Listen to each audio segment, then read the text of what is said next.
আসসালামু আলাইকুম। সবাই কেমন আছেন? আজকে আবার একটা ভিডিও করলাম যে আপনাদেরকে দেখানোর জন্য। অনেকে আছেন সাকুলেন্ট আপনারা নতুন, ওনাদের জানানোর জন্য যে সাকুলেন্ট আপনারা কি ধরনের পরিবেশে রাখবেন, এটা একটা কনফিউশন হয়। সাকুলেন্টকে আমরা সাধারণত উজ্জ্বল আলো আছে এমন জায়গায় রাখি। শীতকালে কোনো সমস্যা নেই, শীতকালে আপনি খোলা ছাদেও রাখতে পারবেন, দুপুরের রোদও তেমন সমস্যা হয় না।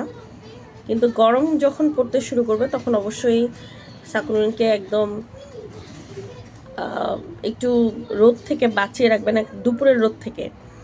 যখন কড়া এক্সট্রিম ওয়েদার থাকে, দুপুরে কড়া রোদ থাকে, সেই জায়গাটা থেকে বাঁচিয়ে রাখবেন। সকালের হালকা রোদ এবং বিকালের হালকা রোদে আপনি তাদেরকে রাখতে পারেন।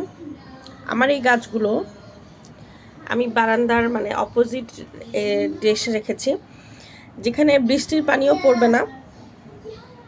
এখানে বৃষ্টির পানি পড়বে না, কিন্তু আলো আসে। আপনি এখন বিকাল প্রায় 4টা বাজে, একটু আগে রোদ ছিল হালকা, এখানে পড়েছে, এখন ছায়াতে আছে।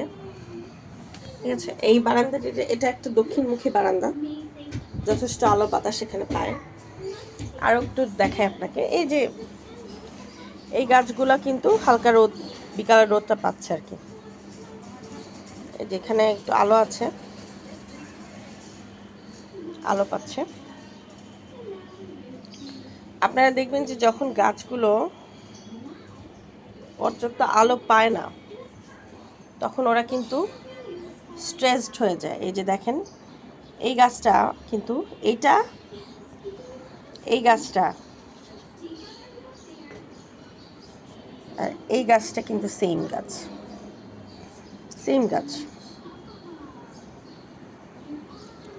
ঠিক আছে। কিন্তু দেখেন এটা কি সুন্দর কম্প্যাক্ট আছে, কিন্তু এটা কিন্তু সবুজ হয়ে গেছে,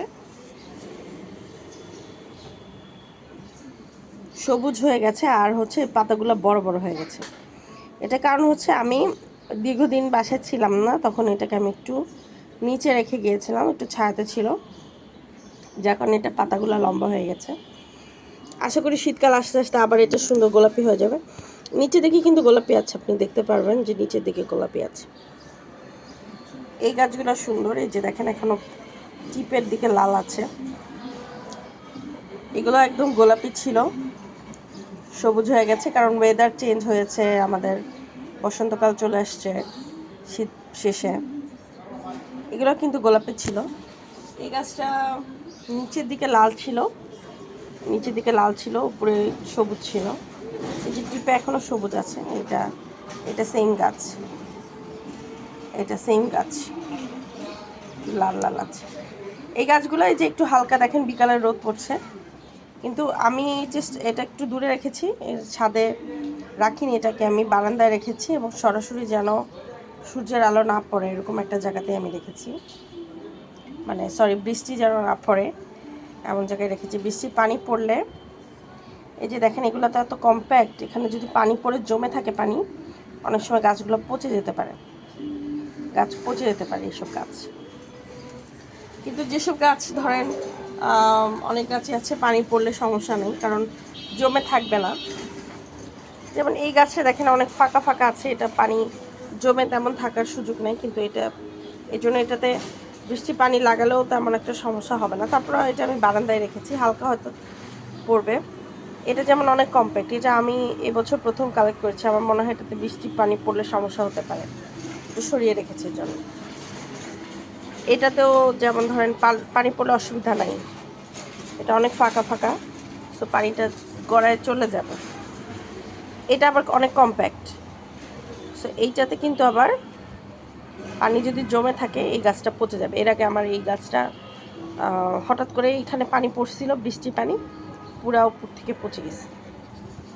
একটু আগে তো এই গাছটা দেখালাম আমি, এটা বড় বড় হয়ে গেছে, এটাও দেখালাম গাছটা। এই যে এগুলো ছোট ছোট টবে রেখেছি, একটু রোদে, যে সবসময় একটু হালকা রোদ পায় এরা, আর ভালোই গ্রোথ আছে আলহামদুলিল্লাহ এই গাছগুলো। ঠিক আছে, ভালো থাকবেন। তার মানে আমরা বুঝলাম যে সাকুলেন্টকে একদম আমি কড়া রোদ এবং কড়া বৃষ্টি থেকে আমি বাঁচিয়ে রাখবো। একটু 1-2 ফোঁটা বৃষ্টি পানি পড়তেই পারে, সমস্যা নেই, কিন্তু বেশি বৃষ্টির পানি যেন না পড়ে। এবং এই ধরনের কম্প্যাক্ট পাতার ভিতরে যেন বৃষ্টির পানি জমে না থাকে সেটা খেয়াল রাখতে হবে।